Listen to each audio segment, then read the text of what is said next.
불면증 생활 속에서 극복하는 방법. 잠이 보약이라는 말이 있습니다. 잘 먹고 잘 배설하는 것만큼 원초적인 행복은 없는 것 같습니다. 하지만 숙면을 취하지 못해서 건강에 빨간불이 켜진 현대인들이 요즘 많아졌습니다. 최근 우리나라 성인 약 33%가 불면증을 경험하고 10명 중 1명이 만성불면증에 시달릴 정도로 흔한 증상이라고 합니다. 안녕하세요. 갑진인생입니다. 여러 가지 방법을 동원해도 15분 내에 잠들기 힘들거나 잠들어도 자주 깨는 상황이 3주 이상 이어지면 적극적인 치료 관리가 필요한 불면증입니다. 오늘은 인지행동치료에서 가장 중요한 요소 중 하나인 수면위생에 대해 알아보도록 하겠습니다. 수면위생을 잘 지키면 신체에서 수면을 관장하는 생체시계가 잘 작동해서 수면제 없이도 약물에 의존하지 않고 생활 속에서 불면증을 극복할 수 있는 수면위생 10계명을 정리했습니다. 1. 오늘은 잘 수 있을까? 미리 걱정하지 말기. 만성불면증 환자는 저녁이 다가올수록 오늘도 못 자면 어떡하지 생각하며 미리 걱정을 합니다. 이처럼 꼭 잘 자야 한다는 강박감은 스트레스 호르몬인 코르티솔을 분비해서 뇌를 자극해 오히려 잠을 깨웁니다.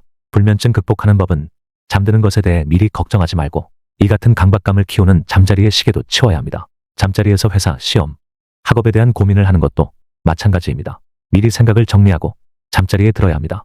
2. 아침에는 규칙적으로 일어나기. 우리가 잠들고 깨어나는 것은 뇌 속에 있는 생체시계 때문입니다. 생체시계가 잘 작동하지 않으면 불면증으로 이어집니다. 특히 뇌에서 분비되는 수면 호르몬 멜라토닌은 아침에 일어나면 분비가 멈췄다가 약 15시간 뒤 다시 분비되기 시작합니다. 때문에 전날 늦게 잠들었거나 공휴일이라도 매일 아침 규칙적으로 일어나야 밤에 숙면을 취할 수 있습니다. 3. 잠자는 시간은 정해놓지 말고 졸릴 때 자기. 불면증 개선법으로 잘못 알려진 것 중 하나가 일어나는 시간과 함께 잠드는 시간도 규칙적으로 하라는 것입니다. 하지만 잠드는 취침 시간은 절대로 정해두면 안 되며 뇌가 졸릴 때 자야 한다는 것을 기억해야 합니다. 잠자는 시간을 정해놓고 규칙적으로 지키려고 하면 오히려 인면장애가 발생할 수 있습니다. 인면장애는 잠자리에 누워도 잠이 오지 않아서 눈이 말똥말똥한 상태를 말하며 오히려 불면증을 악화시킬 수 있습니다. 잠자리에 드는 시간은 졸릴 때라는 것을 기억해야 합니다. 4. 아침에 30분 햇빛 쬐기. 햇빛은 신체의 생체시계와 수면 호르몬인 멜라토닌을 정상 작동시키는 에너지와 같습니다. 햇빛을 통한 불면증 개선 효과를 보려면 아침에 30분 정도 햇빛을 쬐는 것이 가장 좋습니다. 아침은 출근과 등교를 위해 모두가 바쁩니다. 기상시간을 10분에서 20분 정도 여유 있게 조정하거나 출근 및 등교 시 햇빛 쬐는 습관을 가져야 합니다. 일조량이 부족한 겨울철에는 타이머 기능이 있는 조명을 이용해서 기상과 동시에 자연스럽게 빛을 쬐는 방법도 있습니다. 5. 낮잠은 20분 내로 해결하기. 불면증 때문에 밤에 수면의 질이 떨어지면 낮에 많이 피곤하고 주간 졸림증이 생길 수 있습니다. 밤에 잘 자기 위해 낮에 쏟아지는 졸림증을 애써 참으면 업무, 학업 등의 효율이 떨어지거나 안전사고로 이어지기도 합니다. 불면증 극복하는 법은 낮에 잠이 쏟아지면 20분 내로 자는 것은 괜찮습니다. 하지만 낮잠 시간이 너무 길면 생체시계가 오작동해서 불면증을 악화시키기 때문에 피해야 합니다. 6. 카페인 음식 술은 오후 5시 이후 피하기. 커피, 탄산음료, 홍차, 초콜릿 등에 많이 함유된 카페인은 잠을 깨우는 각성 효과가 있습니다. 카페인은 인체에 몇 시간 이상 작용할 수 있기 때문에 되도록 오후 5시 이후에는 피하는 것이 좋습니다. 술도 마찬가지입니다. 잠이 오지 않을 때 술을 많이 마십니다. 술을 마시면 쉽게 잠드는 것 같지만 오히려 깊은 숙면을 취할 수 없어서 자주 깹니다. 7. 늦은 저녁 운동 피하기. 불면증이 있을 때 저녁에 몸을 피곤하게 만들면 쉽게 잠들 수 있다고 생각합니다. 실제로 늦은 저녁에 운동을 하는 경우가 많습니다. 하지만 늦은 밤 운동은 각성 호르몬인 코르티솔 분비를 촉진해서 잠을 쫓아냅니다. 운동이 필요할 땐 잠들기 3-4시간 전에 가볍게 끝내야 합니다. 8. 수면제 수면유도제는 3주 이상 복용하지 않기. 불면증이 있을 때 다양한 방법을 동원해도 나아지지 않으면 수면제와 수면유도제를 많이 찾습니다. 이 두 가지는 모두 항정신성 전문의약품으로 3주 이상 복용하면 내성, 약물 의존성 등 부작용이 생기고 불면증이 근본적인 치료가 안 돼서 오히려 증상이 악화할 수 있습니다. 때문에 필요한 경우 의료진에게 진료를 받은 후 3주 이하 기간만 복용해야 합니다. 9. 저녁 식사 후 실내 조명은 어둡게 하기. 저녁 식사를 마친 후부터 잠을 자기 위한 준비를 하는 것이 좋습니다.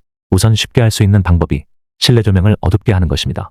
아침에는 밝은 햇빛을 쬐며 뇌를 깨우는 것이 도움이 되지만 저녁에는 실내를 어둡게 해서 뇌가 밤으로 인식하게 해야 합니다. 그리고 어두운 환경이 돼야 수면 호르몬인 멜라토닌도 잘 분비됩니다. 저녁 늦은 시간까지 실내 조명이 밝으면 뇌가 자극을 받아서 각성 효과가 있는 코르티솔 호르몬이 분비돼 잠을 방해합니다. 같은 이유로 불을 끄고 자리 잡은 잠자리에선 뇌를 자극하는 블루라이트를 뿜어내는 스마트폰 TV 사용을 하지 말아야 합니다. 10. 15분 내에 잠들지 못하면 잠자리에서 나오기. 잠자리에 들고 15분 내에 잠이 오지 않으면 일어나는 것이 더 좋습니다. 잠들기 위해 애쓰면서 스트레스를 받는 것은 오히려 역효과입니다. 잠이 오지 않을 땐 잠자리에서 나와 잠시 책을 읽고 다시 잠을 청하는 것입니다. 최적의 잠자리 환경 만들기. 사람의 몸은 잠에 들면 자연스럽게 체온이 내려갑니다. 다시 말해 체온이 충분히 낮아지지 않으면 깊은 수면에 빠지기 어렵다는 뜻이기도 하죠. 그래서 실내 온도는 24도 이하로 조금 서늘하게 유지해 주시는 게 좋습니다. 대신 몸은 따뜻한 이불로 잘 감싸주시면 숙면에 도움이 됩니다. 잠잘 때 우리 몸의 체온이 떨어지는 이유는 대사 활동이 줄어들고 활성산소가 줄어들어야 몸이 피로를 풀 수 있기 때문입니다. 한편 얼굴과 손발은 체온이 올라가면서 열을 밖으로 내보내는데요.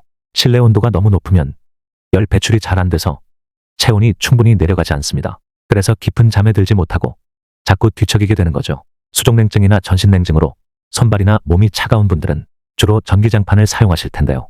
이때는 너무 뜨겁지 않게 가능하면 낮은 온도로 설정하는 것이 좋습니다. 다만 만성 통증이 있거나 기저질환, 혈액순환 장애가 있는 분들은 실내 온도를 24도보다 약간 높게 유지해주면 아침에 근육이 뻣뻣해지는 걸 예방하는 데 도움이 될 수 있습니다. 불면증의 초기 증상. 보통 잠을 잘 자는 사람들은 베개를 베고 누운 뒤 10분 정도면 꿈나라로 간다고 합니다. 그러나 불면 초기 증상이 있는 사람들은 눈을 감아도 이런저런 잡생각들이 머리에 떠올라 잠이 들지 않거나 오랜 시간이 지나야 겨우 잠들 수 있는 것입니다. 또 잠을 자더라도 숙면이 어려운 이유 중 하나는 자주 깨거나 너무 이른 시간에 잠을 깨버리는 경우가 있습니다. 이렇게 충분하게 이어지는 잠을 자지 못할 경우 피곤이 점차 쌓여가게 됩니다. 그래서 아침에 잠을 잤음에도 불구하고 전혀 몸이 가볍지 않고 피로하다고 느끼게 되는 것입니다. 수면의 질이 좋지 못하기 때문에 자는 동안 우리의 몸이 충분히 회복의 기능을 수행하지 못했기 때문입니다. 불면증 환자의 전형적인 모습. 불면증은 이런저런 이유로 잠을 한두 번 못 자면서 시작됩니다. 잠을 못 잔 결과 그 다음날 업무를 제대로 못하게 되고 머리는 멍하고 몸은 천근만근 무거워집니다.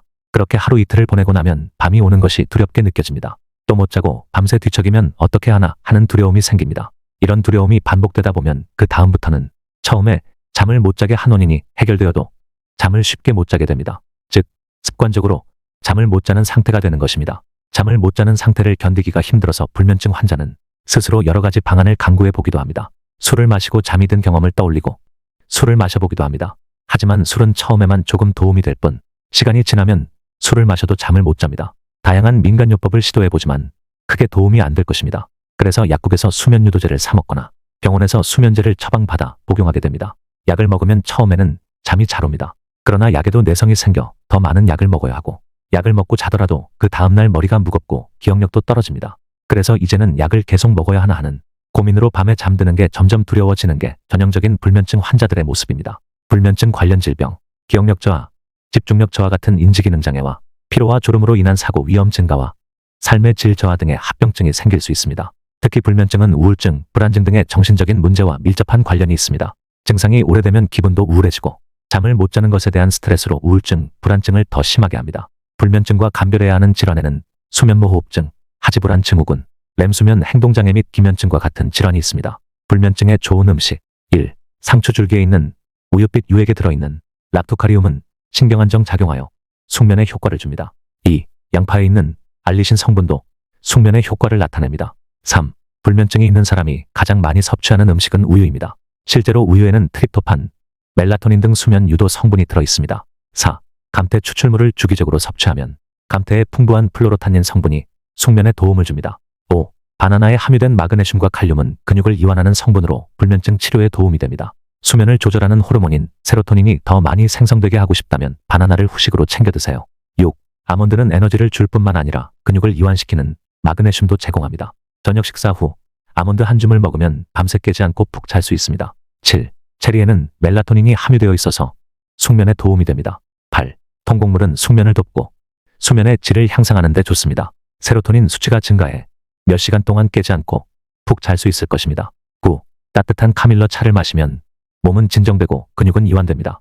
또 스트레스나 긴장감, 불안을 줄이는 데도 효과적입니다. 10. 꿀은 수면 보조제와 비슷한 역할을 해서 뇌를 편안하게 해줍니다. 어찌 보면 잠은 몸과 마음의 평온한 정도를 측정하는 가장 민감한 잣대일지도 모릅니다. 최대한 스트레스를 받지 않도록 스스로를 보살피는 것도 중요할 것입니다. 항상 꿀잠 주무시는 구독자님들 되시길 바라겠습니다.